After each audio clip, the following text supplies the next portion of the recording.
जय श्री राम दोस्तों, वॉक पे चर्चा में आपका स्वागत। नए साल में मैंने पुष्पा 2 देखी और पुष्पा 2 देखने के बाद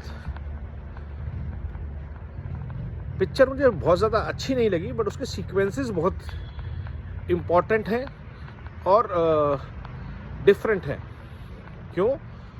क्योंकि पहली बार एक हिंदी फिल्म में एक स्मगलर को महिलाओं के प्रति इतना सम्मानजनक दिखाया गया है और रिलीजियस तरीके से बहुत स्ट्रांग बिलीवर दिखाया गया है, जो दान करता है, जो समाज के लिए काम करता है, वो भी एक कोई हिंदू। अभी तक जो दिखाया जाता था वो पठान और खान, और वो मस्जिद में दे रहे हैं, दरगाह में दे रहे हैं, गरीबों की मदद कर रहे हैं, but not most Hindu criminals were shown as rapists, druggists, drunkards, abusers, and that is where this movie hurts the secular ecosystem and Congress, and that's why Allu Arjun is not much like guy.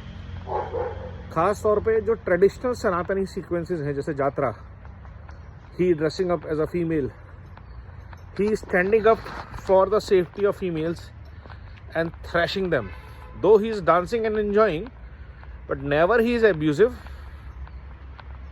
All his talks are with his wife only. That's the best part.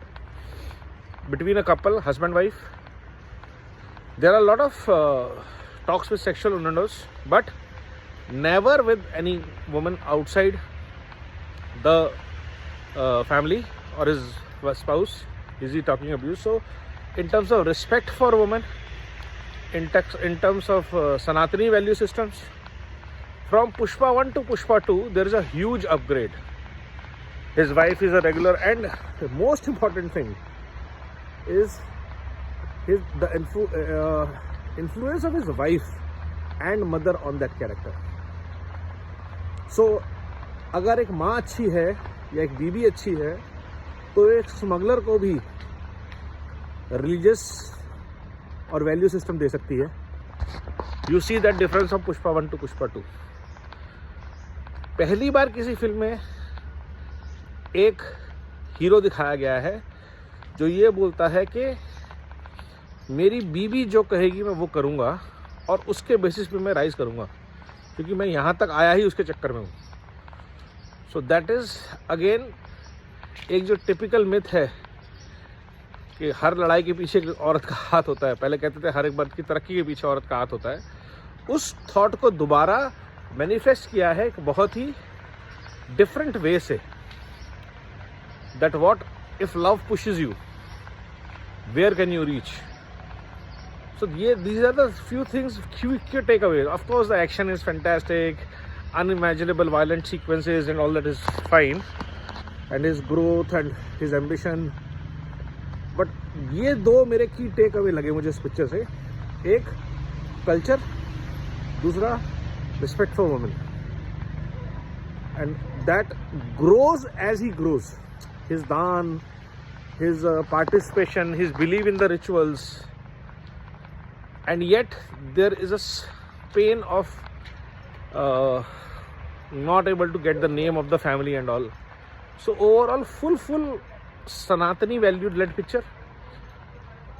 No wonder it's a huge success in South. There's a community that connects. There's no wonder there's a huge success at any other place, and it will have an influence, hopefully a positive one, on the Indians who will come to know about their culture. Rishabh Shetty has done this wonderful job. Rajamouli has done this wonderful job in last few years. So I think Bollywood needs to grow up from peddling Singham kind of things. Singham again I saw, not a bad movie, but too much of a stretch, too much of Ramayana link जबरदस्ती. और movies की edit पे काम होना चाहिए, sharp होने चाहिए in today's content era. Thank you so much. जय श्री राम, नमो भारत, वंदे मातरम, जय हिंद।